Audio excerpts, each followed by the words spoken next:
Pode ficar assim, Se vocês quiserem ocupar os lugares aqui da frente, todo mundo aqui é autoridade, mas tem uns que são mais autoridade do que outros. Então, por exemplo, o padre Pio, com L, ou com U, aliás, queria ele sentar aqui na frente. Vou obedecer. Doutor Lamartine, idem. Doutor Lamartine também. Nós não vamos chamar todo mundo, porque hoje a plateia, não sei porquê, da outra vez sobrou gente, hoje está faltando um pouco, mas não vale, vale a qualidade, não a quantidade. Jorge, senta aqui, por favor, com a noiva, com a esposa, aliás, desculpa. Já é um cápsulo diminuto, diminuir a condição dele. Já casou. Sente aqui, você pode sentar. Menos a honra. Não, sente aqui. Ionara, por favor, senta aqui na frente, Ionara. Vai não, né?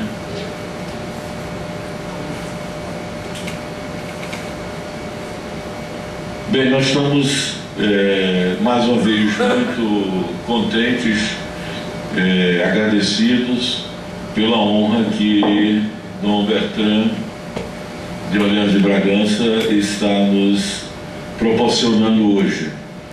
Dom Bertrand é usa-se uma expressão aqui no Brasil de velho guerreiro, mas uma versão um pouco popular, eu diria que Dom Bertrand é um generalíssimo, é um cruzado em defesa da doutrina da Igreja, dos bons valores, não é, da vida, etc. Então, ele é sempre um referencial para nós, uma inspiração para nós, quando nós também nos dispusemos a nos agregarmos às fileiras do Exército de Cristo. Ele estando lá na frente, servindo de inspiração, não é? E abrindo os caminhos para que nós possamos lutar. Vocês sabem, eu quero falar pouco, porque quem tem que falar é Dom Bertrand. Quem tem que falar com Bertrand, e por isso eu vou falar pouco. Mas o que eu quero dizer é o seguinte, é que nós estamos numa época muito difícil. Estávamos conversando esse assunto lá dentro, na nossa sala. Nós vivemos uma época em que os valores estão sendo demolidos numa velocidade alarmante. A Igreja sofre essa destruição também. Ora, os ataques são dirigidos de fora, ou seja, extramuros.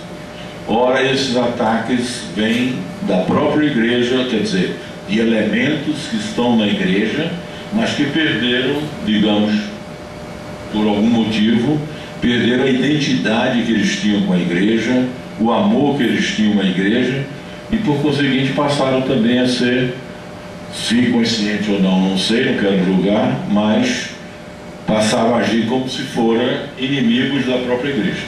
Tá? Então, dentro desse contexto de erros que nós estamos convivendo hoje, existe aquilo que é, digamos assim, o tema central do trabalho e da palestra de Dom Bertrand. Essa paranoia, essa psicose ambientalista que é fruto de uma ideologia religiosa onde se coloca a natureza, a obra criada por Deus, embora eles não reconheçam que seja a criação de Deus, coloca acima do próprio homem. Há uma vertente aí desse ecologismo contemporâneo, chamado ecologismo profundo, que fala até o seguinte: vamos, de todas as formas, diminuir o número da população do mundo, seja na forma de aborto, seja na forma de eutanásia, seja na forma de assassinatos, guerras, conflitos, etc., etc., porque o homem é o principal inimigo da natureza e ele deve ser banido. Ora, depois disso, o que é que nós podemos fazer? Pensar. Na verdade, isso é um absurdo. Faz parte desse contexto também da nova ordem mundial, da nova religião New Age, que é um de cunho panteísta e que pretende fazer a união de tudo aquilo que é inimigo de Deus e é contra a doutrina da igreja, numa plataforma, numa frente comum para destruir o que sobrou da civilização cristã, seja no Ocidente, seja também no Oriente, no pouco que a gente tem no Oriente. Então a palavra está com o Dom Bertrand para proferir suas observações e as suas lógicas sobre a questão.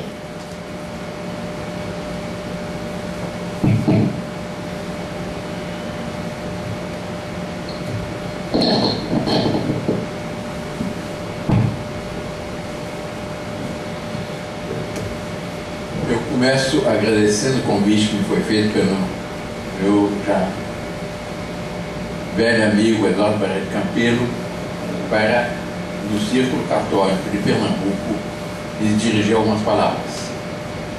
O nosso caro amigo Barreto Campelo é um continuador da obra do pai, Do avô, e de certa forma de meu pai. do pai, do avô, que junto com Manuel Lugano tinha o famoso momento de fronteira aqui em Pernambuco. Isso.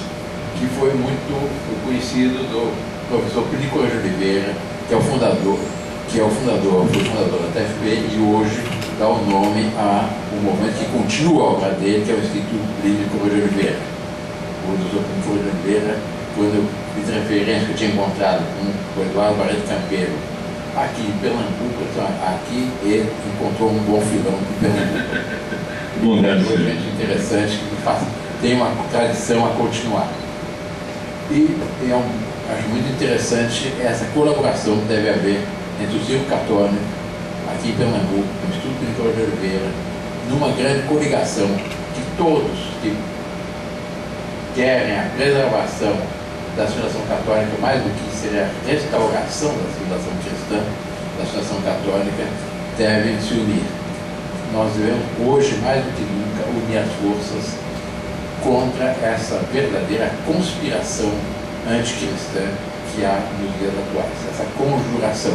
Aliás, o termo conjuração anticristã é o título de um livro de um senhor francês do começo do século XX, um senhor Henri de la Suisse, que teve muito apoio do Papa São Pio X, em que ele tem um livro exatamente que ele descreve a conspiração judaico-maçônica para destruir a Santa Igreja.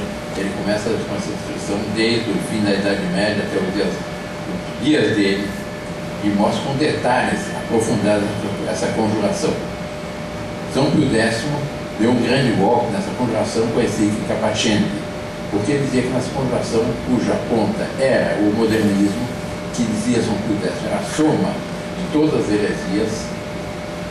São Pio X deu um golpe e essas heresias passaram para as catacumbas, para ter assim, e mais voltaram à tona na segunda metade do século XX.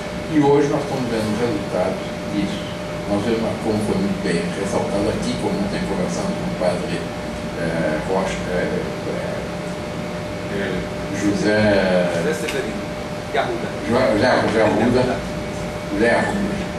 Arruda, existe exatamente, infelizmente, houve uma infiltração até nos meios eclesiásticos, e não pequena.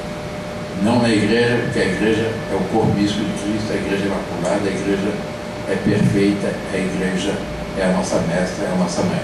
Mas na parte humana, infelizmente, houve isso. E o que me traz hoje é tratar dessa questão ambiental.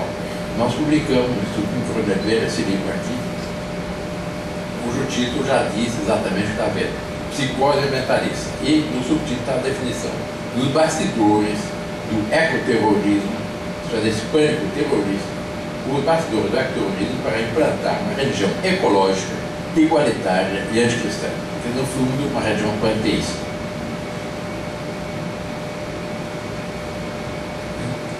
Na realidade, se nós formos ver o que acontece no Brasil de hoje, que aliás é o que está acontecendo no mundo inteiro, porque no mundo inteiro há esse ecoterrorismo e no mundo inteiro há essa mesma conjuração para destruir a civilização cristã. Não é um privilégio, não é algo que acontece apenas no Brasil.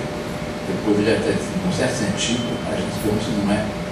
Em outros países a situação já não está pior, porque é uma agenda cujo denominador é sempre o mesmo: a destruição da civilização cristã, o que resta, por isso, a amigo Barreto Carpeiro, o que resta da civilização cristã nos dias atuais. E o ideal que nos une é aquilo que era o lema do pontificado São Pio X, que era instaurar omnia in Cristo. Instaurar, em português, quer dizer restaurar tudo em nosso Senhor Jesus Cristo. O que nos une é isso. Nosso objetivo, nosso ideal supremo é a restauração da civilização católica, de uma civilização que verdadeiramente Cristo seja Rei e se cumpra aquilo que nós rezamos todo dia no Padre Nosso: venha a nós o vosso reino, seja feita a vossa vontade, assim na terra como no céu. Porque nós conversávamos há pouco, quem realmente tem direito é Deus nosso Senhor, é nosso Jesus Cristo, é a Santa Igreja Católica. Está na encíclica Quanta Cura de São Pio X, algo que eu, como príncipe, tenho que dar maior importância. Diz o bem-aventurado Pio IX, na encíclica Quanta Cura, diz: o poder foi dado aos reis e aos príncipes não apenas para o governo dos seus povos, mas sobretudo para sustentar a igreja. E de fato, que interesse maior poderia ter um rei do que ter um povo verdadeiramente católico? Um povo santo, um clero santo e um povo santo. Nós temos um exemplo histórico muito bonito nesse sentido no Equador. Talvez o chefe de Estado mais católico que houve no continente americano fosse o presidente Garcia Moreno, que foi eleito, reeleito várias vezes. E tinha como lema de governo: liberdade para tudo e para todos, menos mal e malfeitores.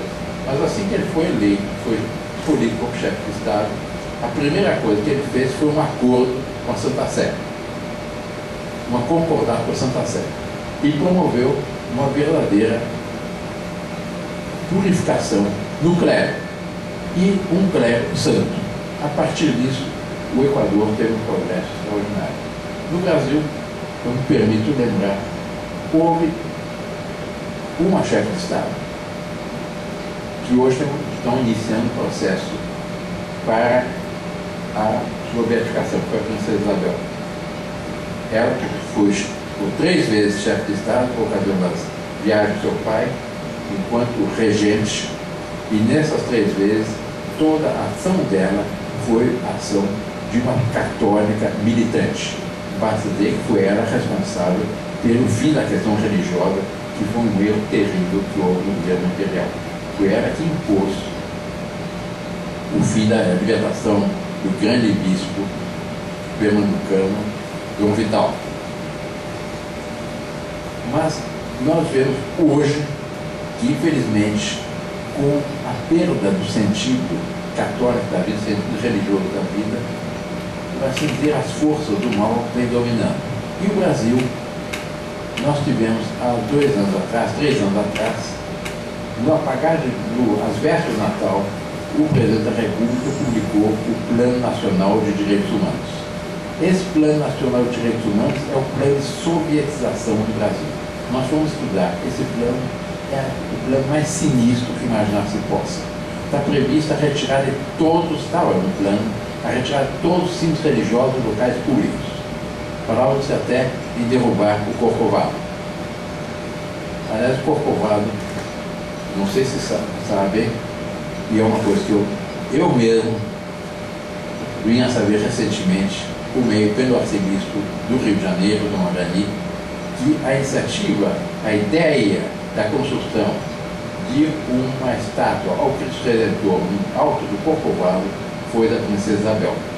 Depois dela ter libertado os escravos, ela foi-lhe dado a justo título, por já de patrocínio, o título de Redentora, a Redentora, e quiseram construir um monumento em sua homenagem. Ela disse: não é a mim que deve construir um monumento, deve-se construir um monumento àquele que foi verdadeiramente o Redentor do gênero humano, nosso Senhor Jesus Cristo. E daí veio o corpo Cristo no alto do Corcovado. O Plano Nacional de Direitos Humanos é exatamente o contrário disso.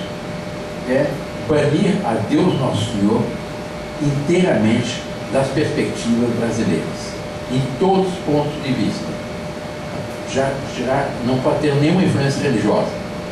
Quer dizer, nós católicos somos segregados, porque nós não temos mais o direito de pregar a doutrina católica.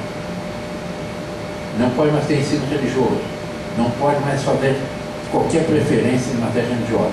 Depois, em todos os demais setores, todos os aspectos, quer seja na questão da família, quer seja na questão da propriedade, quer seja das Forças Armadas, das polícias, todas serão reduzidas a uma dependência completa da Secretaria Especial de Direitos Humanos da Presidência da República, com conselhos estaduais e conselhos municipais e conselhos locais para tutelar os direitos humanos e a Secretaria de Direitos Humanos ter uma primazia sobre todas as outras instituições desse país.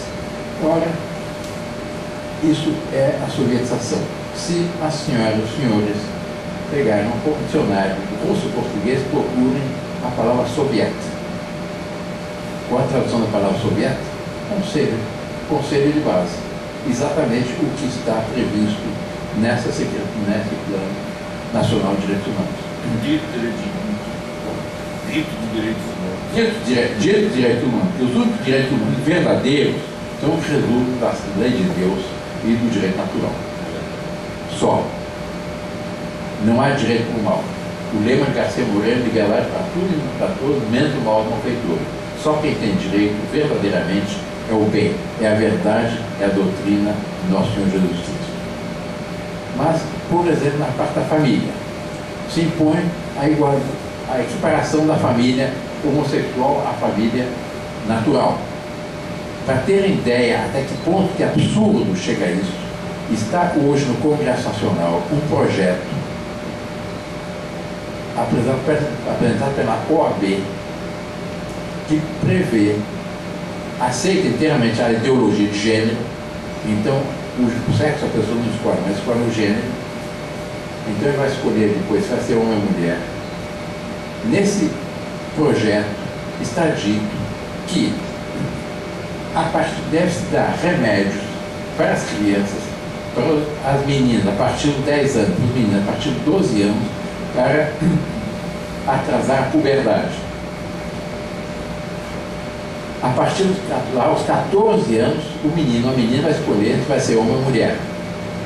Então, a partir dos 14 aos 18, deve dar remédios para a menina ficar masculinizada, o menino ficar afeminado.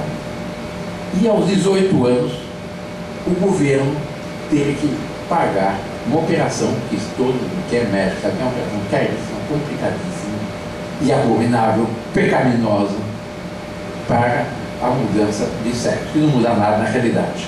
Porque ninguém vai mudar aquilo que fez por a ordem posta por Deus. Mas a aparência muda. E vão transformar o infeliz num tarado ou o infeliz numa tarada. E essa é a realidade. Isso está sendo votado. Está sendo aplicado em certas regiões da Inglaterra.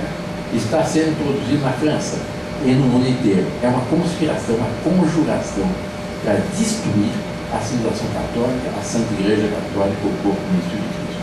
Nós temos que tomar consciência disso, porque essa é a grande ameaça que pesa sobre nós.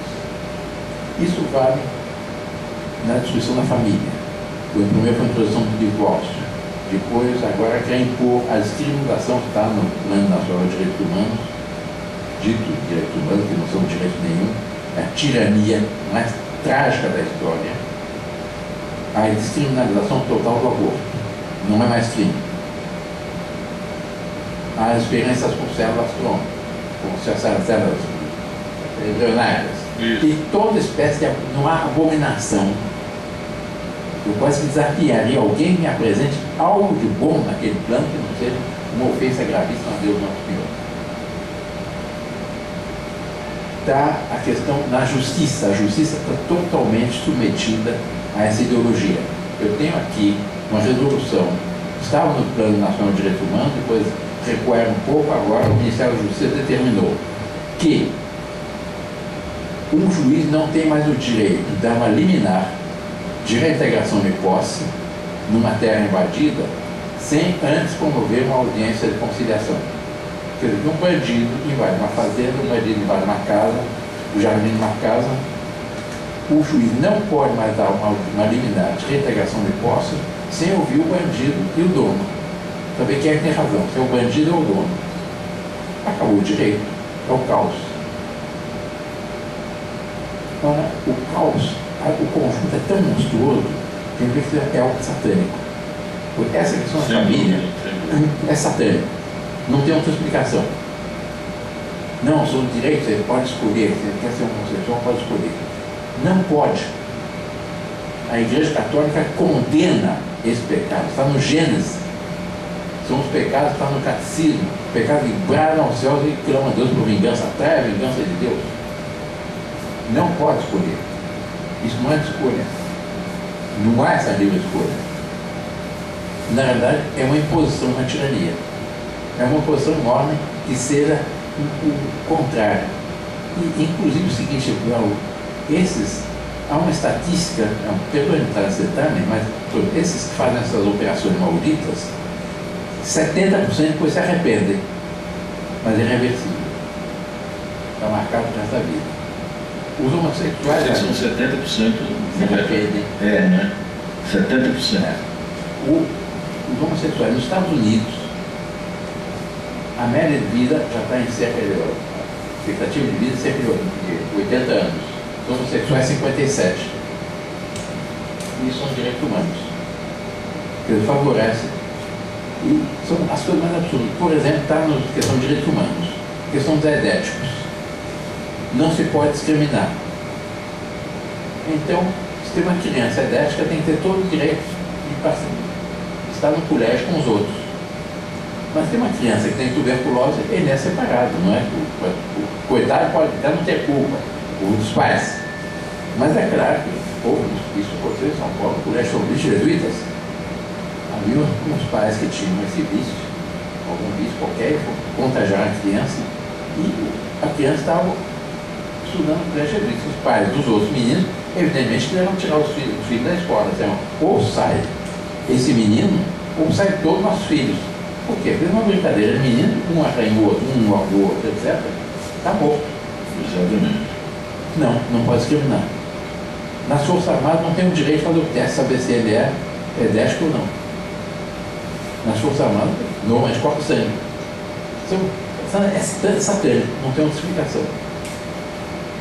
Mas assim é a questão de família, assim é a questão da justiça, assim é a questão das polícias, que têm que ser controladas por essa Secretaria de Direitos Humanos, de tal forma que todos os interrogatórios, todas as ações da polícia têm que ser filmadas. Uma perseguição às polícias militares, porque o tipo militar é hierárquico, ele tem disciplina, etc., uma perseguição sistemática. Perseguição às Forças Armadas. Na questão da propriedade, uma perseguição contínua da propriedade. Em tudo eles querem solapar a propriedade. Ora, eu tenho um texto aqui de Leão XIII a respeito da questão da propriedade. Eu acho excelente que eu me permiti ler.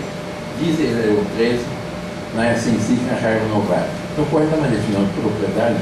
O Eduardo que acha mais cristalina que diz. Propriedade igual ao trabalho acumulado. Isso.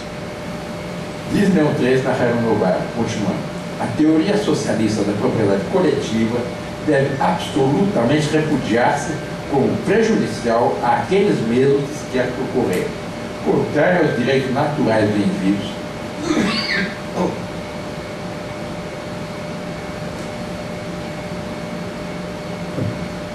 Expressão muito feliz, Leão XIII. Os direitos naturais dos indivíduos, que é o direito decórneo da boa, posso dizer, na criação, como desnaturando as funções do Estado e perturbando a tranquilidade pública. Fique bem assente que o primeiro fundamento a estabelecer para todos que querem sinceramente o bem do povo é a inviolabilidade da propriedade privada. É inviolável. Inclusive é um instrumento, à medida que se confisca a propriedade privada, se estabelece a tirania imediatamente, o sistema totalitário. É o sistema totalitário. E nesse totalitarismo, eu me permito citar um outro texto de Bento XVI, que vai inteiramente contra essa tirania do direito humano. Bento XVI diz na encíclica Deus Caritas Est, textualmente: nós não necessitamos de um Estado que regulamente e controle todas as coisas. Deve haver a santa liberdade dos filhos de Deus. E aí nós entramos um pouco mais, aprofundando um pouco mais o tema. O que há por trás dessa campanha teológica, essa campanha desse ecoterrorismo? Há toda uma concepção a respeito do homem, a respeito da criação, que é uma concepção contrária à concepção católica. A nossa concepção católica é que o homem foi criado à imagem e semelhança de Deus.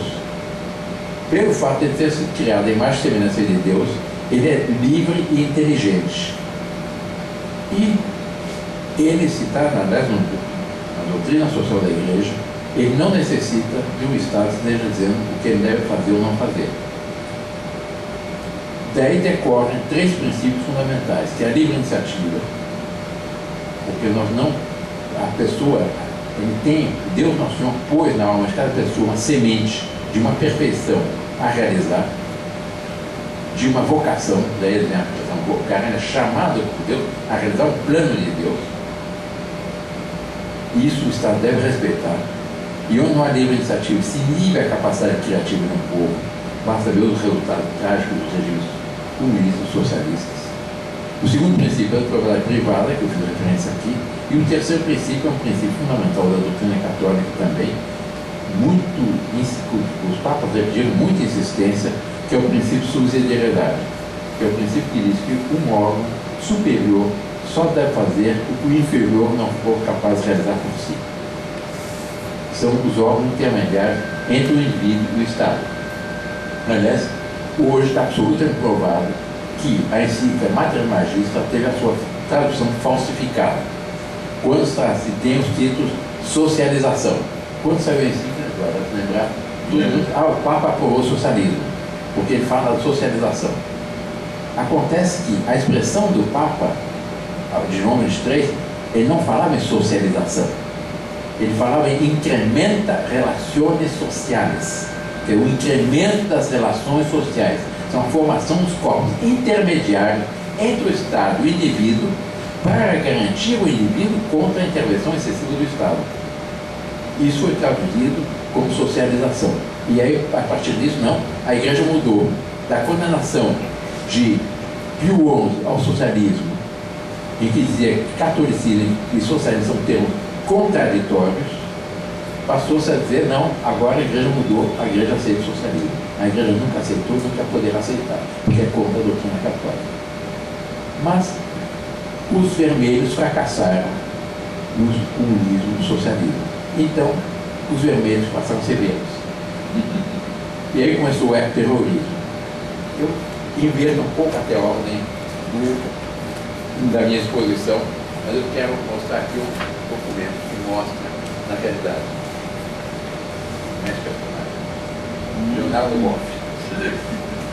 Num congresso na Unicinos, que é a Universidade dos Jesuítas do Rio Grande do Sul, agora, esse ano, do 7 ao 11 de outubro, no qual estavam todos os corifeus da teologia de libertação, Padre Gustavo Burqueiras, o bispo lá de Guaraguai, não, de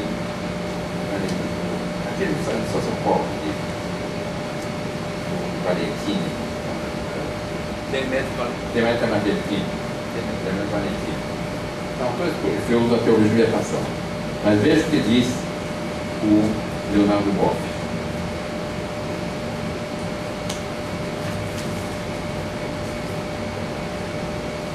Havia a opção perfeição pelos pobres, antigamente, desse pessoal do filme de libertação. Agora veja o que ele diz. Dentro dessa opção pelos pobres, é preciso inserir o grande pobre, que é a Mãe Terra, a Pachamama, a Magna Mater, a Tomatzin, a Gaia. É o grande pobre devastado e oprimido. Isso está lá textual de Leonardo Boff. Não só os povos gritam, gritam as águas, gritam as árvores, gritam os animais, gritam os ventos, a terra grita. Essa é a posição que é o texto. Tem outro texto ainda, tem outra citação de Fernando Borges.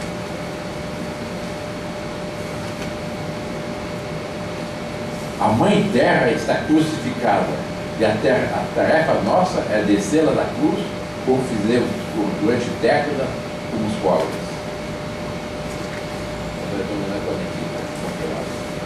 Quer dizer, é uma verdadeira religião ecológica.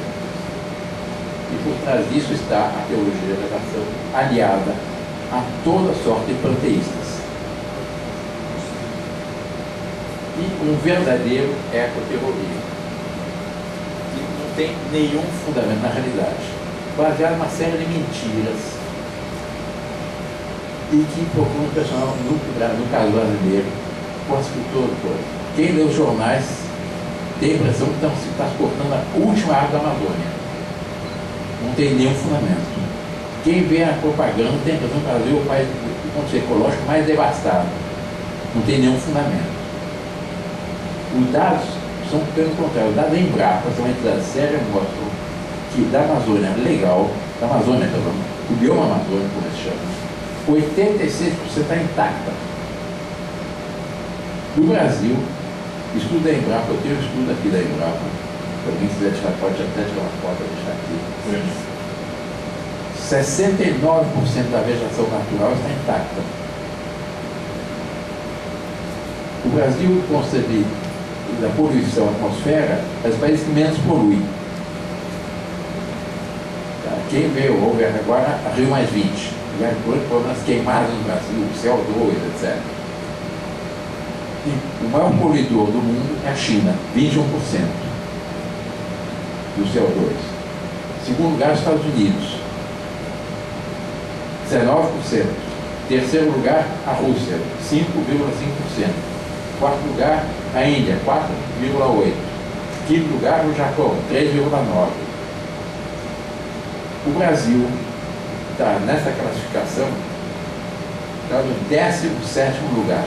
Ele é o 17º lugar, país que menos polui. E é imenso e tem um... E o Brasil é o quinto maior país do mundo. Per capita, em matéria de poluição per capita, o Brasil está no 123º lugar. Essa eu não sabia. Per capita. Nós somos o país menos poluído, mas é um ecoterrorismo que quer paralisar o Brasil. Quais são as outras mentiras? É uma espécie de pânico.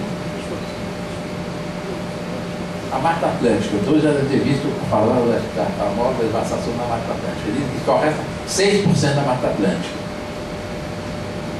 Eu digo graças a Deus. Por quê? Porque plantou-se.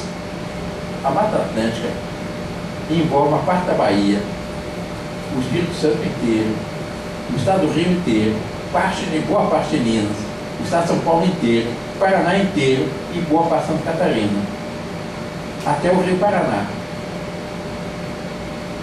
Hoje em dia, São Paulo está civilizado. Não tinha que São Paulo não tivesse tudo aquilo, que já o 6% não é verdadeiro. Mas a Mata Atlântica não é apenas floresta na margem do Atlântico. É uma área muito grande e que foi derrubada para plantar, para produzir comida. Graças a isso, o Brasil é o segundo maior exportador de alimentos do mundo. Graças a isso, o alimento está chegando à mesa dos pobres 5% mais barato cada ano, nos últimos 15 anos. Por quê? O Brasil plantou, o Brasil progrediu. Não pode mexer. É um crime ecológico. Tem que paralisar, não pode mais importar uma árvore. A nossa visão, como lembrou o Eduardo Campeiro, é que a natureza foi criada por Deus para o homem, não o homem para a natureza. Está no Gênesis. Eu tenho aqui o texto do Gênesis. Diz o Gênesis: Deus criou, pois, o homem à sua imagem, a imagem de Deus o criou. Homem e mulher os criou. Então Deus os abençoou e lhes disse: frutificai e multiplicai-vos, enchei a terra e sujeitai-a, dominai sobre os peixes do mar, sobre as aves do céu e sobre todos os animais que se arrastam sobre a terra. E disse-lhes mais: eis que vos tenho dado todas as ervas que produzem semente, as quais se acham sobre a face da terra, de toda a terra, bem como todas as árvores em que há fruto, que dê semente, ser-vos-ão para o mantimento. Quer dizer, o plano de Deus é esse. Segundo a nossa visão, o homem é o jardineiro de Deus. É aquele que foi chamado a cultivar a natureza. É o jardineiro de Deus. Assim como o joalheiro, nas joias diz que as obras de arte são netas de Deus, porque são feitas pelos filhos de Deus. E o homem é o jardineiro de Deus. Ele é chamado a cultivar a terra para alimentar-se como Deus mandou no Gênesis. Outro pânico que procura se criar é a ideia que o aquecimento global, o mundo está aquecendo, os polos vão derreter, o oceano vai subir, o Recife vai ser invadido pelas águas. Não tem nenhum fundamento. Os cientistas dizem que a questão do aquecimento é uma coisa cíclica. O homem é muito pequeno para influir na natureza criada por Deus. A parte da Terra que é ocupada pelo homem é 7%. Apenas. O resto são desertos, polos, etc. A influência do homem nessa matéria é mínima. Pode ter na cidade um pouco mais, etc. Mas depois, a própria natureza se impõe de purificar. Para ter ideia da diferença entre as coisas, a própria natureza do homem, 2 erupções vulcânicas lançam mais dióxido de enxofre na atmosfera do que toda a revolução industrial do século XIX até hoje. O que é o homem em função disso? E os vulcões sempre existiram. Os vulcões sempre existiram, vão continuar existindo. E ninguém vai pôr uma rolha no vulcão. Não adianta. Porque não tem nenhum fundamento. Os polos, estão dizendo que o polo vai derreter.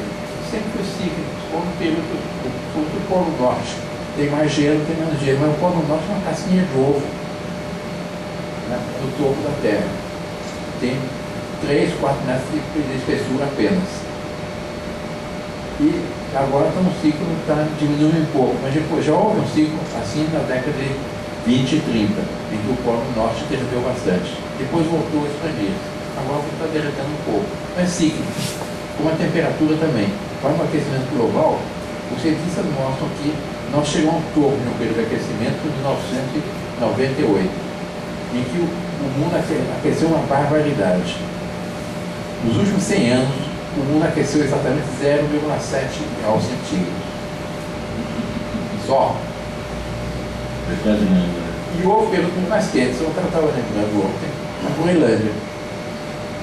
Na Groenlândia, o nome é Greenland, terra verde. Na Idade Média, que os cientistas chamam longo período quente medieval, havia na Groenlândia agricultura, pecuária, cidades, bispos, etc. Era um continente, antes da chegada de Colombo à América, era chamado de Greenland. Já os noruegueses iam periodicamente a Groenlândia, é uma colônia norueguesa, como é até hoje. Quer dizer, é cíclico. Deus sabe o que faz. Não tem nenhum fundamento. Estão dizendo agora, o último que vai acabar a água. Então economize água. Então tem um amigo meu que foi ao Amazonas e foi hospedado num hotel. Ele tinha no quarto uma placa, uma tabuleta. Você já imaginou quanta água vai se gastar para lavar as toalhas todo dia? Aquela coisa tem em hotéis. Então deixa a toalha pendurada, se quiser usar outra vez, etc. Mas colabora com a natureza, com o mundo verde, etc. Ali passa o Rio Amazonas, que é o maior rio do mundo. O Rio Amazonas, sim. Quando eu conto para os amigos meus europeus que para cruzar fora do Amazonas de avião são 40 minutos, eles não acreditam. E o Amazonas tem lugar que tem mais de 100 metros de largura, eles não acreditam. O Amazonas tem um lugar que ele é um pouco mais estreito, onde ele cava o fundo, tem um trecho do Amazonas tem 179 metros de profundidade. É o único rio no mundo que tem uma profundidade boa. Não vai faltar água. Depois a água é reciclada, vai às vezes a água de Paris é reciclada 7 vezes. É um pânico completo. Um amigo meu, empresário de São Paulo, me contou que no colégio deles como concentrar as crianças a respeito da problema da água. E ele abriu uma torneira, deixou correr um pouco demais. A filhinha dele disse: papai, fecha a torneira, vai fechar, acaba a água do mundo. Virou uma paranoia. A paranoia, é uma verdadeira paranoia. Mas o que está por trás disso? É a destruição da educação cristã. É o que foi dito aqui, que é para diminuir a população. Há cientistas que dizem que a população do mundo é 350 mil habitantes, que o planeta não suporta o atual desenvolvimento. Como se fosse possível que Deus fizesse uma coisa que levasse a catástrofe. Deus, quando deu o mandato aos homens crescer e multiplicar-vos, ele queria exatamente que os homens que a população crescesse. E não há, o problema do autogesalismo, vai faltar alimentos, o problema não existe. O potencial da terra é incomparavelmente superior ao que os homens atuais produzem, e o que as perspectivas também. Um especialista em oceanografia português mostrou um estudo que mostrando que uma área, não só do mar, do oceano bem aproveitado, tamanho de Marajó, sustentaria o planeta. Então,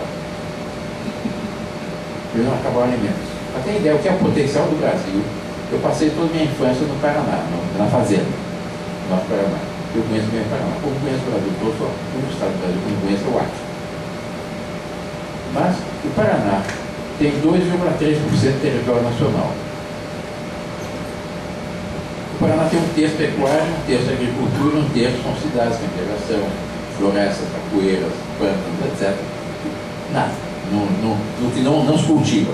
Esse um terço do Paraná de agricultura, portanto, 2,3 dividido por 3, arredondando, dá 8, 0,8% do território nacional, produz 20% da produção agrícola do país. Aí tem uma pálida ideia que seja o potencial desse país. Nós temos 850 milhões de hectares de agricultura anual, que é soja, feijão, milho, etc., só 47 milhões de hectares plantados. Depois tem mais 15 milhões de hectares de floresta. Depois são o resto do país. Tem os pastos, etc. Bom, entre parênteses, tem 84 milhões de hectares de reforma agrária, cujo resultado é um desastre mais total. Eles não são capazes nem produzir o necessário para o seu sustento. A prova diz que o Lula se vangloriava de dar cesta básica dos assentados. E não há um assentamento no Brasil, segundo o documento do governo, que não dependa dos programas assistenciais do governo. Quer dizer, não custe ao erário nacional uma fábula. Bom, haveria outro tema, o problema dos índios. Os coitados índios, falta terra para os índios, etc. Até algum tempo atrás, segundo o IBGE, nós temos 200 mil índios. Agora, não sei como, ficar 800 mil. Porque agora muita gente que não é índia se diz índio, porque tem benefício. Saiu uma reportagem da Folha de São Paulo, interessantíssima, 10 da tarde, no sábado da semana retrasada, sobre uma pesquisa sobre os índios. 64% dos índios recebem Bolsa Família. 46% dos índios, além de Bolsa Família, recebem cesta básica. 61% dos índios têm fogão a gás. 57% dos índios têm televisão. 37% dos índios têm DVD. 30% têm celular. E ainda querem dar mais terra aos índios e dizem não. E nas terras indígenas, o índio é o primitivo, perfeito, não foi contagiado pelos males, pelo malefício da civilização. Eu diria que eles só pode dizer que não foi contagiado pelo malefício da Igreja Católica. E na realidade os índios são, os primitivos eles são os bárbaros. Porque nós somos, é uma verdade que ninguém fala. Eu não sei se todas têm isso presente mais uma vez dito ao de Colombo. Os índios são descendentes de Adão e Eva como todos nós. Então os índios não são os primitivos.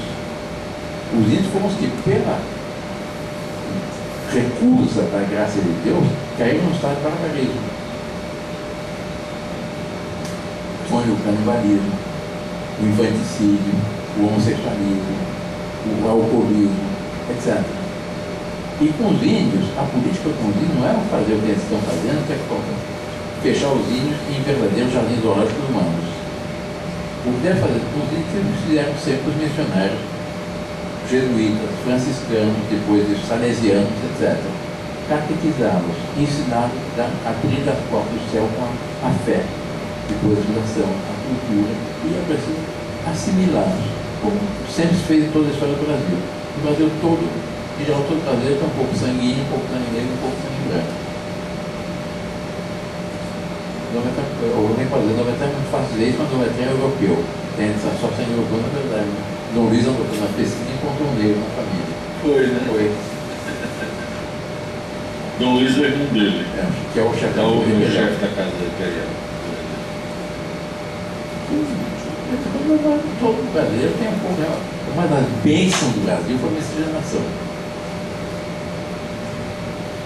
Mas o que é por trás disso? É toda uma concepção a respeito do homem, da cultura, da civilização, no qual se procura excluir a Deus. Enquanto nós vemos o homem como sendo a obra-prima de Deus, criado sua imagem e semelhança, eles veem o homem como sendo um malfeitor da natureza, predador da natureza. É preciso criar uma ordem de coisa que seja diametralmente oposta à civilização cristã. Ora, essa ordem de coisa diametralmente oposta à civilização cristã acaba dando necessariamente no caos. E o caos é o reino do demônio. São Tomás de Aquino diz que o demônio não sabe que não pode destruir a Deus, ele quer destruir a imagem de Deus, que é a criação, e na criação o homem, que é a imagem perfeita de Deus.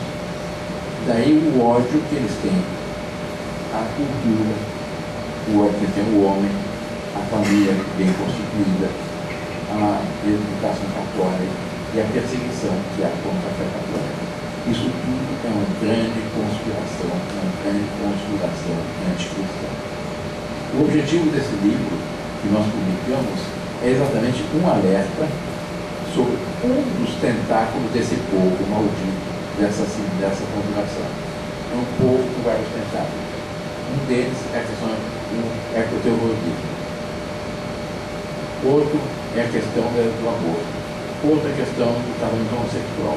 Outra questão da modificação completa da justiça, uma justiça na qual Deus está inscrito. Outra, uma concepção do Estado totalitário, um Estado todo-poderoso, porque é inevitável, se tira Deus do panorama, inevitavelmente se deifica o Estado.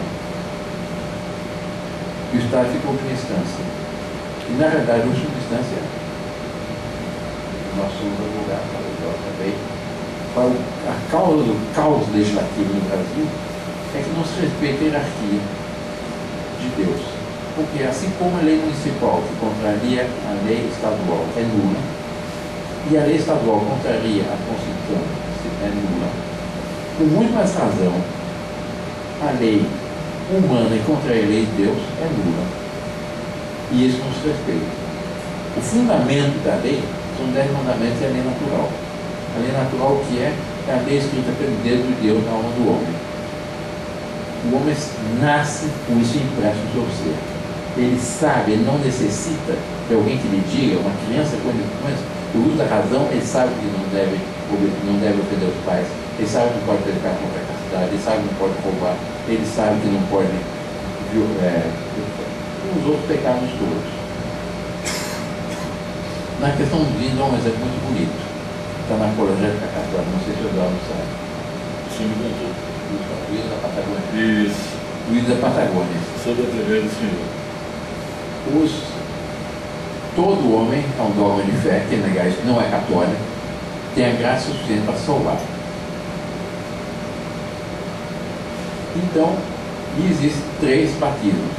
O batismo de sangue, o batismo de água, que nós somos batizados, o batismo de sangue é o mártir que, antes de ter recebido o batismo, pela fidelidade da fé, que ele estava nascendo no alto, ele tinha aceito, mas não tinha sido batizado, isso aconteceu muito na antiguidade, no primeiro tempo do cristianismo. Ele, a sacrifício é morto, e o batismo de desejo é que está em disposições tais que, se conhecesse a doutrina católica, se converteria. Apolônio te apresenta um exemplo muito bonito. São os índios da Patagônia. Eles eram monoteístas, monogâmicos, respeitavam a lei natural e tinha uma tradição antiga que pai a filho, que um dia viria um homem vestido de preto que os esclareceria sobre Deus, sobre a verdade. Quando chegaram lá os missionários salesianos, no fim do século XIX, começo do século XIX, eles chegaram, se converteram imediatamente. Em massa, não foi? Não é? Em massa. Em massa. Converteram. E assim, só no céu, nós sabemos quantos, nesse mundo pagão, acabaram salvando pelo batismo de desejo. Porque todos têm a graça suficiente para salvar. Só vai para o inferno quem quer. Mas quem quer não, quem porta contra a lei de Deus, etc. Então vai levar as coisas. E vai muita gente para o inferno. Nossa Senhora mostrou isso em Fátima. Infelizmente. Mas é verdade.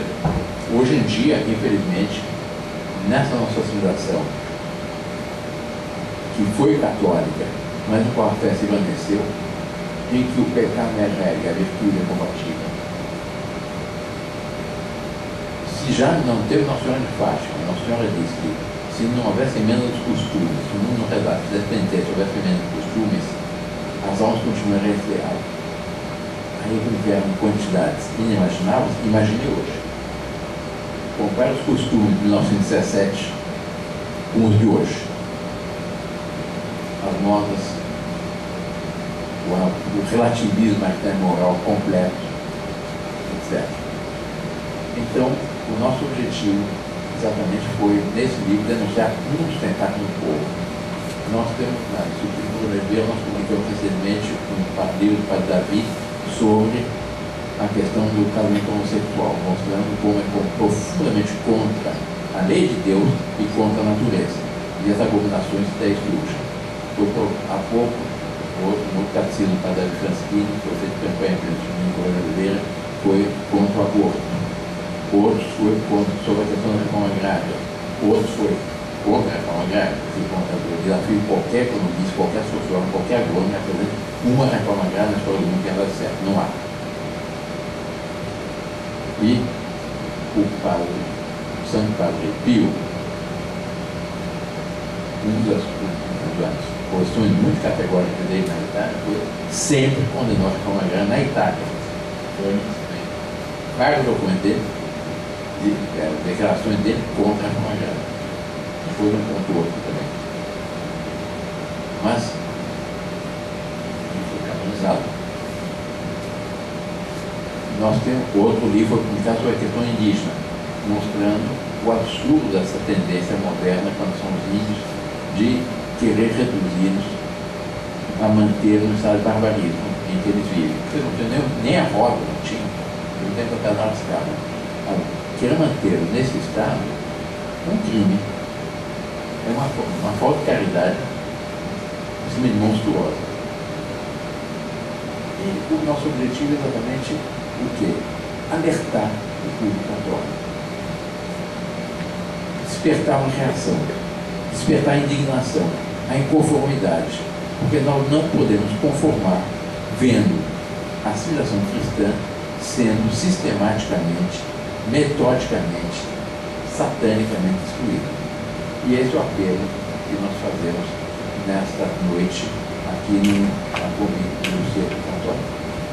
Com isso, eu estou entrando à disposição para responder qualquer pergunta que queira fazer, algum comentário, certamente que o meu caro Eduardo vai fazer, e alguma pergunta que algum que queira acrescentar. E agradeço o convite para dizer essas palavras hoje à noite. Muito obrigado.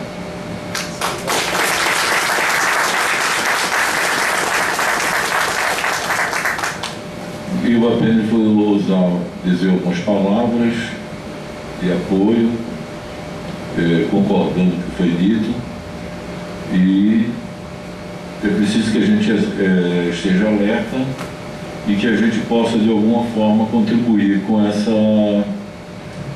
luta que Dom Bertrand tem empreendido, porque nós não vamos responder diante de Deus pela omissão. O pecado não é só de ação, o pecado é de omissão também. Dizia alguém que para que o mal progrida e conquiste, basta que os bons cruzem os braços.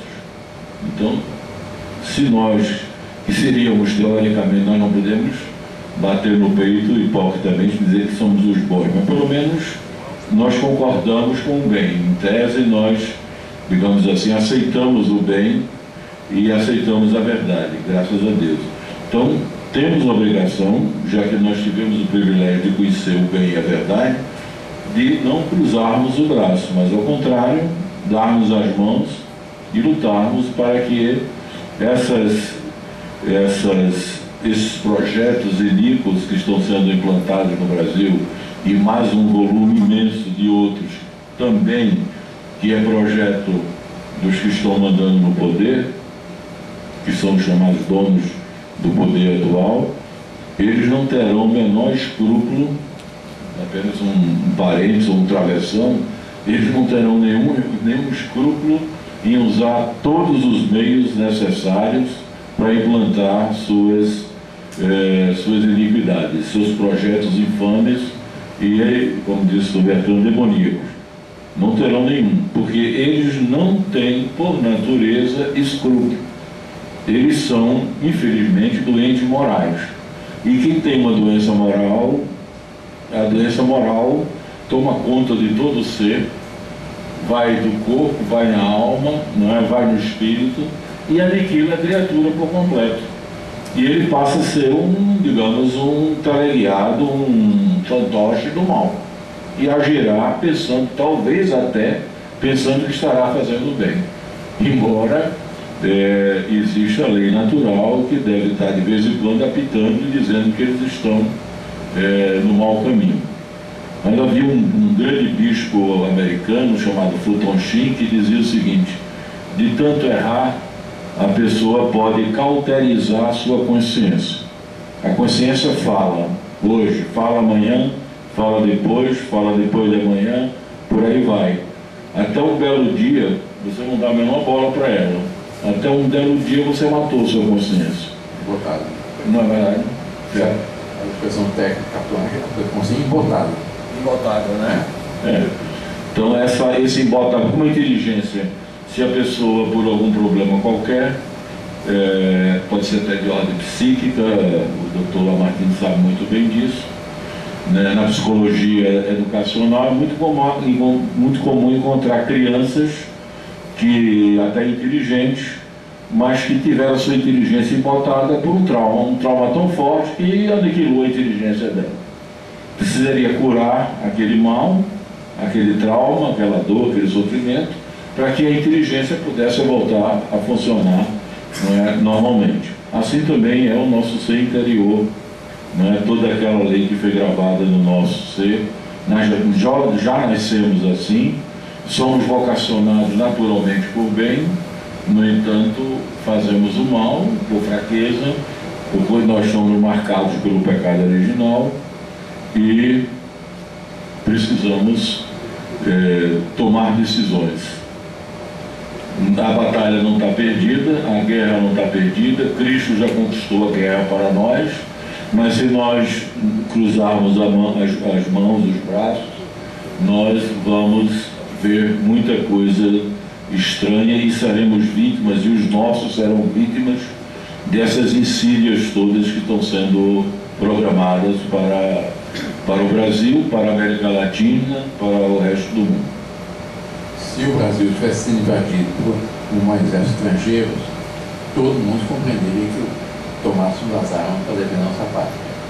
Com muito mais razão, nós vemos que o Brasil no momento nós vemos o Brasil ser corroído por quintas colunas, nós temos que, como soldados de Cristo, reagir.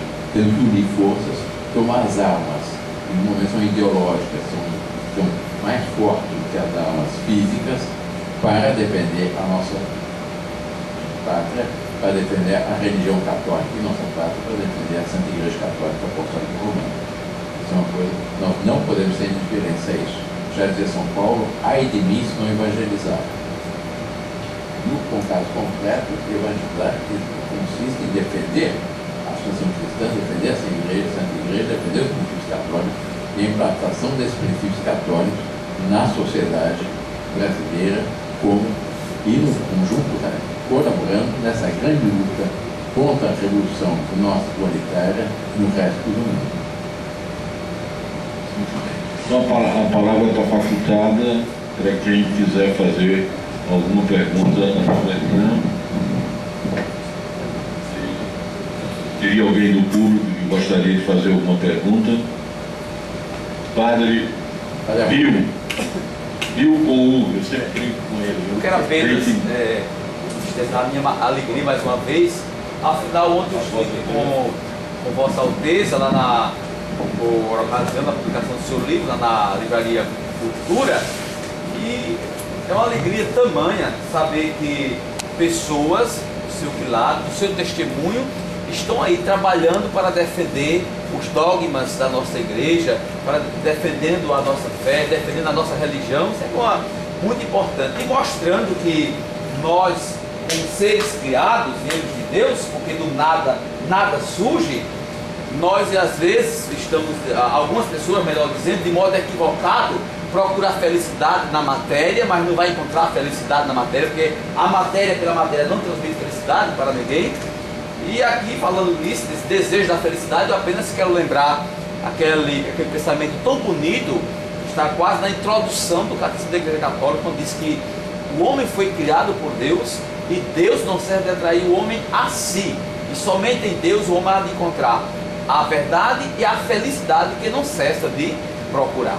Seremos felizes justamente quando nós estamos em comunhão com este nosso Deus, seguindo a razão reta, a nossa razão, porque não é uma lei que ninguém colocou em nós, mas é uma lei que foi impressa em cada um de nós pela própria natureza. Se o Pai me permite, com um pequeno acréscimo, que é a graça contínua. Claro. A graça de Deus, que é a participação criada na vida divina, que nos assiste continuamente. E eu queria dar uma nota de otimismo também nessa palestra. Nós estamos numa batalha. Nós estamos aparentemente sendo derrotados, mas nós nunca seremos derrotados. Porque o nosso Senhor Jesus Cristo prometeu que as portas do inferno não prevalecerão, que a igreja vencerá. Está nos planos de Deus, quando Ele deu o mandato aos apóstolos e de evangelizar todos os povos, que um dia a igreja lançará suas sementes nos 4 cantos do mundo. Isso ainda não se realizou. Mas quando Nossa Senhora de Fátima fala de triunfo imaculado coração, nós não podemos imaginar esse triunfo no mundo neopagão como atual. Mas, pelo contrário, nós vemos que Nossa Senhora, ela não escreveu, eu vencerei, eu esmagarei o mal. Não, eu triunfarei. Para que haja o triunfo, é preciso que o conjunto da humanidade cante loas à triunfadora, ao Imaculado Coração de Maria. E aí está a nossa grande esperança. Nós estamos numa batalha no qual nós jogamos com as cartas marcadas pelo céu. Daí a nossa grande esperança.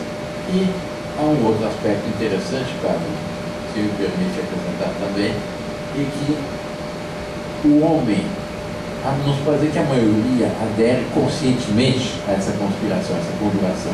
Eles estão sendo levados por essa rede maldita. Mas há uma reação. E nesse caos do mundo atual, se vê que começa a surgir algo de novo. Ainda estava aqui o Deus Augusto. De onde é que surgiu isso? Uma graça que tocou, que deu iniciativa, etc. Assim surgem grupos em Campina Grande, surgem grupos em São Luís Maranhão, surgem grupos de jovens em toda parte, que são, no meio desse caos, desse ocaso surge poluído e caótico, uma civilização neopagã, nós vemos no fundo desse ocaso as primeiras luzes de um renascer católico. E aí está a nossa grande esperança. Inclusive, num tema delicado, o clero. O clero mais jovem é mais conservador que o mais velho. Aí está a esperança. E Nossa Senhora nos ajuda e abençoa. Falando hoje do meu encontro com Vossa Alteza lá na livraria, o chanceler, o padre Cícero, que o doutor Eduardo conhece, eu falando da sua reflexão, olha, ele fez uma reflexão bonita sobre a questão daquilo que João Paulo II fala na Evangelho Vitae sobre o aborto crime abominável aos olhos de Deus.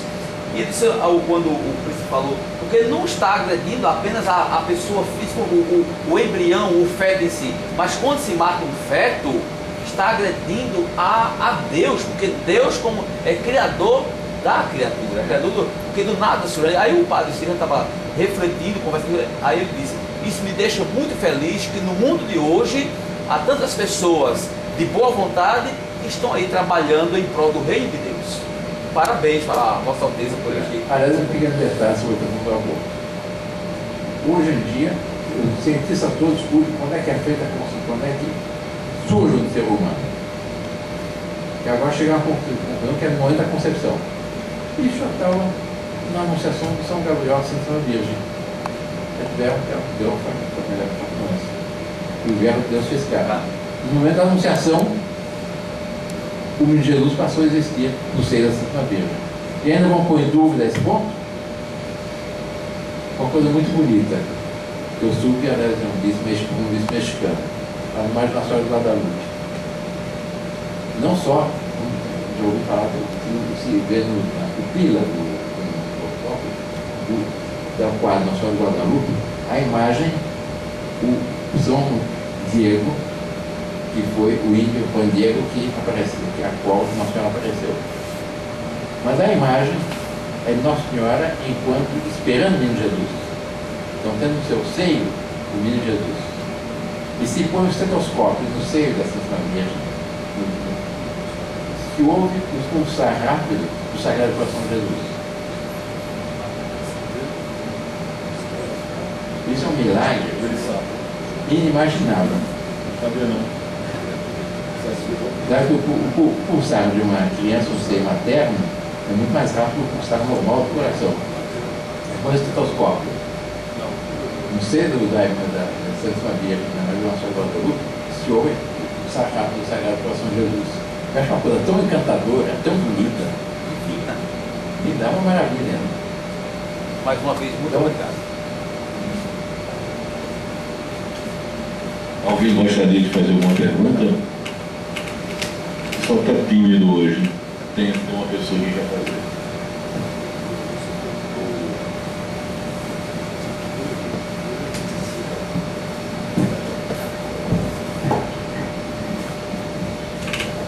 Aí tá bom.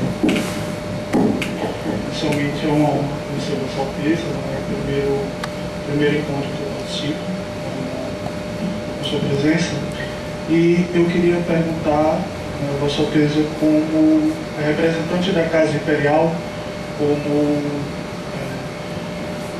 o mal ele já está instaurado em nosso país. Infelizmente ele pode ficar pior, como Vossa Alteza expôs ao longo da palestra. Infelizmente ele pode ficar pior e com consequências ainda mais nefastas, que no caso a mudança da cultura do nosso povo em aceitar isso como correto. Eu pergunto, no caso a família imperial assumindo, oportunamente assumindo o governo brasileiro, o que é que pode ser feito, do ponto de vista não só jurídico, porque revogar leis é relativamente simples, mas do ponto de vista cultural do nosso povo, para que possa ser instaurada a verdadeira ordem. Meu nome é Igor, e é a primeira vez que eu estou aqui. A sua pergunta é qual o que se modificaria com a monarquia, com o monarca. O primeiro, A primeira coisa que isso modificaria, a grande vantagem da monarquia, principalmente da república, é que a monarquia cria, no conjunto da nação, um estado de espírito, um estado psicológico, pelo qual a nação toma consciência que a nação não é mais nada uma grande família com um sentido comum realizado. Donde isso tende a estimular as virtudes do povo e a inibir suas más tendências. Exatamente como uma família, a presença do pai ou da mãe, estimula as qualidades de seus filhos e inibe as suas travessuras. Esse aspecto psicológico é absolutamente fundamental. Além do mais, tem o aspecto do exemplo, que a primeira missão do monarca é, em primeiro lugar, é a encarnação da virtude do seu povo, é o seu símbolo da nação, um exemplo que sustenta e estimula a nação. Em segundo lugar, ele é chamado de seu natural defensor do seu povo. Aquele tem que estar na primeira linha na defesa do seu povo.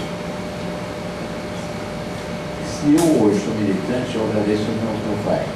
Porque meu pai, eu recordo quando eu era menino, nós vivíamos no Paraná, o tempo que aquilo era sertão, onde nós morávamos, na fazenda, na fazenda, íamos de jipe todo dia à escola. Mas tinha um raio de 350 quilômetros, não tinha nenhuma estrada pavimentada, era tudo de terra, sertão.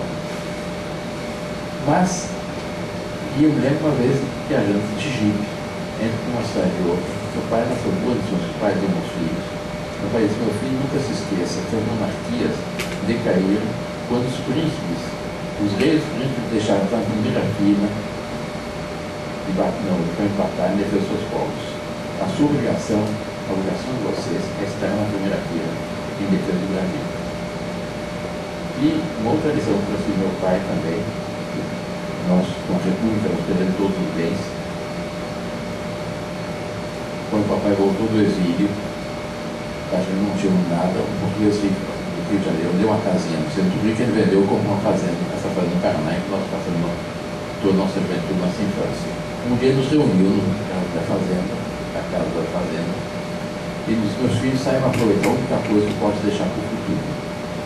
Porque 63 alqueires, porque não me diz que é no sul, não sei, aqui são hectares, hectares, 63 alqueires, 120 hectares. Dividido por 12, papai teve 12 filhos, eu tenho 11 irmãos. Dividido por 12 não faz a vida de ninguém, mas eu tenho algo que vale muito mais do que isso, para lhe deixar. Em primeiro lugar, fé católica, uma boa educação, e a consciência da missão histórica realizada pelo Brasil. Vocês nasceram para servir a sua pátria. E isso tem uma influência muito grande.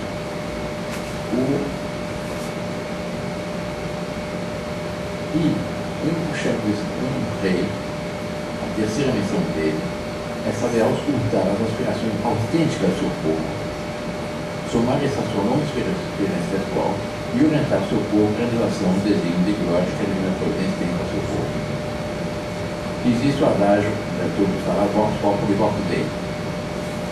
Esse adágio assim simplesmente é verdadeiro? Não.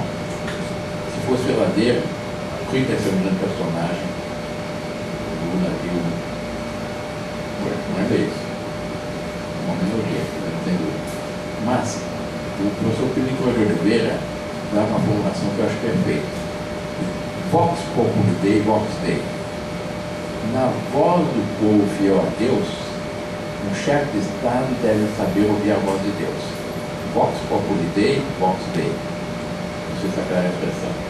E daí, exatamente, é dessa somatória das aspirações autênticas dadas pela graça no povo, somado a isso, a missão do rei, é que se orienta a nação.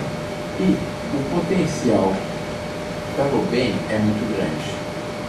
Infelizmente, nós temos um exemplo que vem de si que corrompe. A violência longe, o Milo e outros escândalos. Mas o povo brasileiro está absolutamente farto disso. E está à procura da verdade. Não digo todos, mas uma grande parte.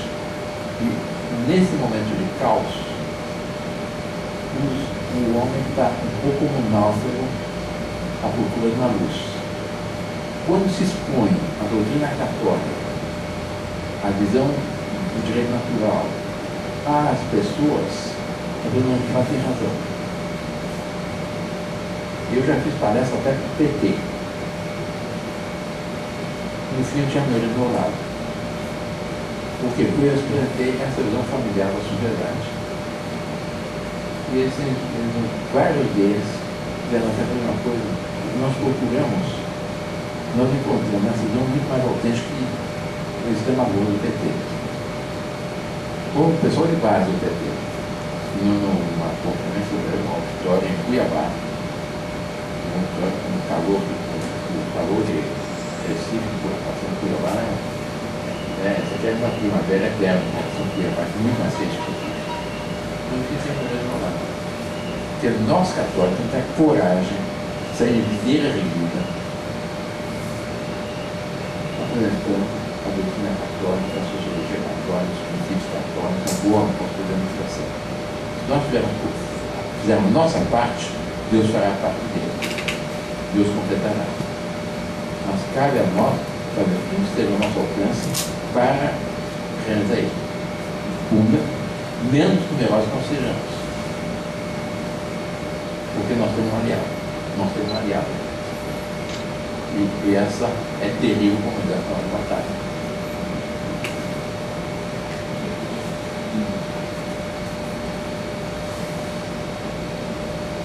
Foi lá. Você precisa para ir para o controle. Certo. Perdão?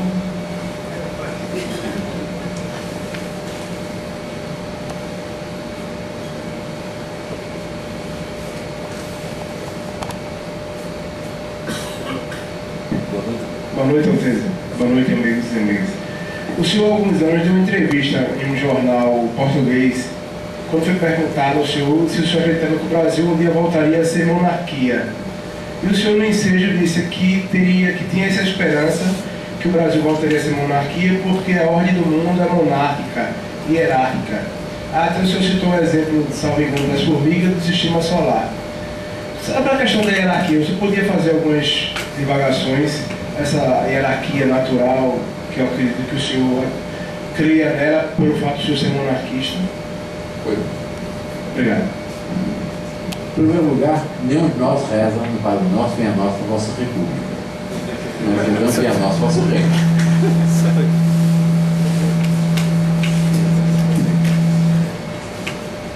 E, em segundo lugar, se nós formos observar a natureza feita por Deus,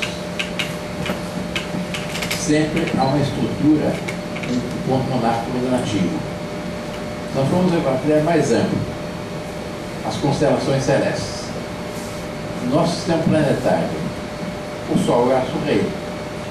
Em torno do qual gravitam os planetas, por sua vez, sem seus satélites, etc. Mas a oportunidade é o rei, é o astro rei, é o Sol. Se nós formos ver o que é menor na criação, o átomo. Qual é a estrutura interna do átomo? Há um núcleo em torno do qual gravitam os elétrons. É uma micromonarquia. Se nós, imagine que alguém fizesse uma Revolução Francesa e depusesse o Sol. Seria um caos cósmico. O que acontece quando se modifica a estrutura de um átomo? Uma hecatombe nuclear, devido à bomba atômica. Mas assim também nós vamos ver os metais, os mais nobres e menos nobres. As pedras, algumas mais valiosas e menos valiosas. Eu tenho um amigo negro que faleceu há pouco, do Milton Mourão. Ele uma vez me contou uma vez quando ele era jovem engenheiro, ele estava construindo uma ferrovia em Minas, ou consertando, não sei. E havia junto aqueles rios mineiros que haviam garimpeiros catando diamantes. E havia, naquele tempo ainda, havia o gato e havia os vários peões que ficavam lá no rio catando diamantes. No fim, entregavam para ele, fazer comercialização, pagar, etc. Isso não é prático. E ele entregado, via aquele rio um pouco barrento, o pessoal com a peneira pegando barro, pedregulho, cascado no fundo do rio. Mas como é que ele encontra, no meio de tanto barro, o diamante? Aí eu fui falar com o gato. Como é que vocês fazem para encontrar o diamante? Isso é muito fácil, quer ver? Pegou uma caixinha de fósforo em que tinha os diamantes encontrados naquela jornada de trabalho, bem brasileiro, tem uma caixinha de fósforo. E E mostrou para mim qual o mais bonito. E tinha um ali, não estava lapidado, não, mas que tem um belo valor, não pequeno. Ele disse, esse aqui. Ele pegou o diamante, jogou no meio do rio. E disse para os peões, vai pegar, vai buscar. O peão tinha olho, tinha experiência, viu mais ou menos, tinha caído, entrou no rio com água barrenta até o peito, sabe como que pegou a peneira para pegar o cascalho no fundo do rio, saiu, veio junto a esse meu amigo, junto ao gato, bateu a peneira, bateu, virou, aquele montículo de cascalho, fez o total de diamante. Por quê? Porque a pedra mais nobre, mais pesada, mais dura, etc. Quando baixa fundo, vira, está no topo da pirâmide. Assim nas flores.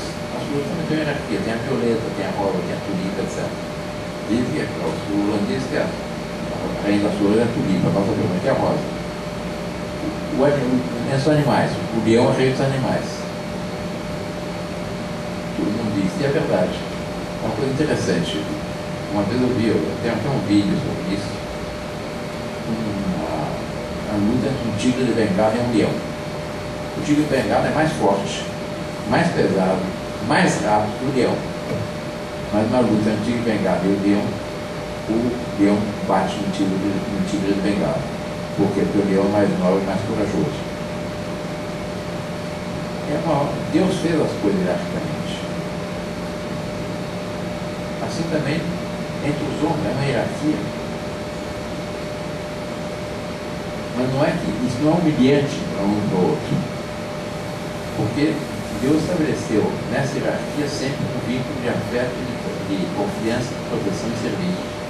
E quem é mais tem a obrigação de servir mais, de lutar mais, sacrificar-se mais, etc. Mas as coisas são hierárquicas. Porque está na ordem do apóstolo por Deus. São Tomás é muito claro nisso. São Tomás é o seguinte: Deus fez o homem à sua imagem e semelhança. Mas não poderia ter criado um só homem que refletisse a toda a perfeição de Deus.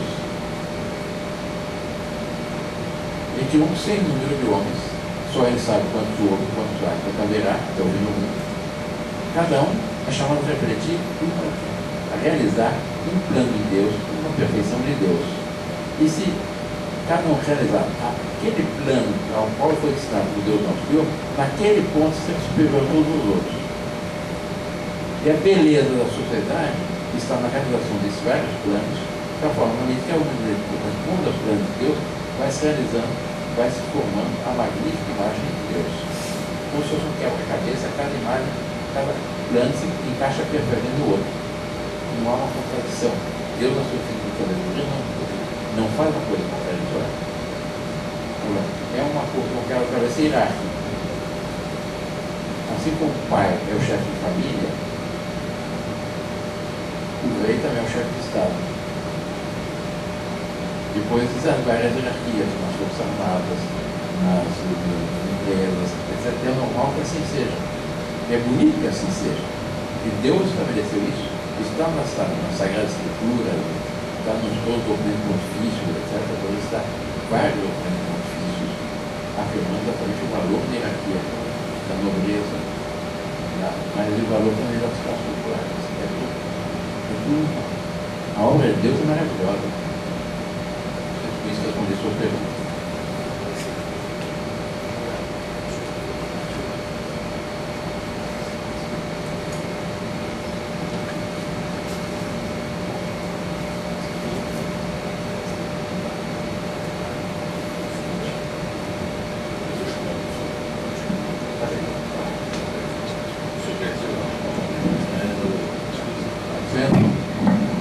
Agradeço mais uma vez o convite feito pelo Circo Monarca, por meio do seu presidente, a Ana Instituto de Oliveira, por meio de um dos seus colaboradores, para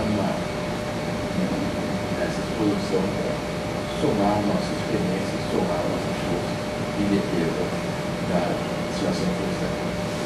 Todos muito obrigado, obrigado, Eduardo, Maria Castelo, obrigado pelos meus sinceros agradecimentos e felicitações. Eu estou me chamando você fala como se eu fosse não, só fala como católico. Sim. Não sou sacerdote, obrigado.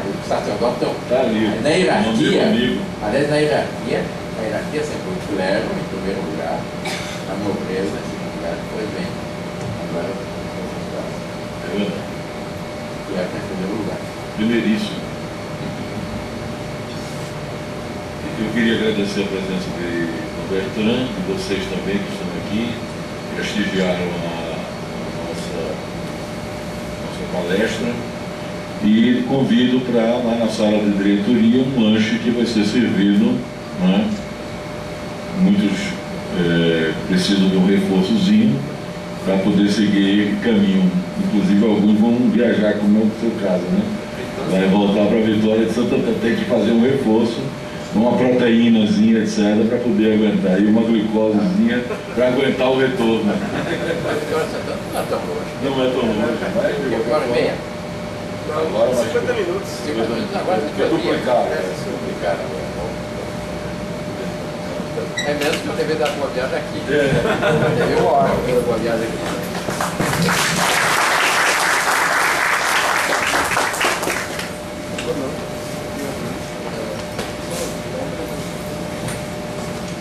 Já está no Glória TV, dentro de algumas horas já estará no YouTube e na Glória TV, Tá bom. dentro de alguns minutos. Não, É tão rápido assim? não, amanhã na verdade. Esqueci, mas eu vou fazer depois.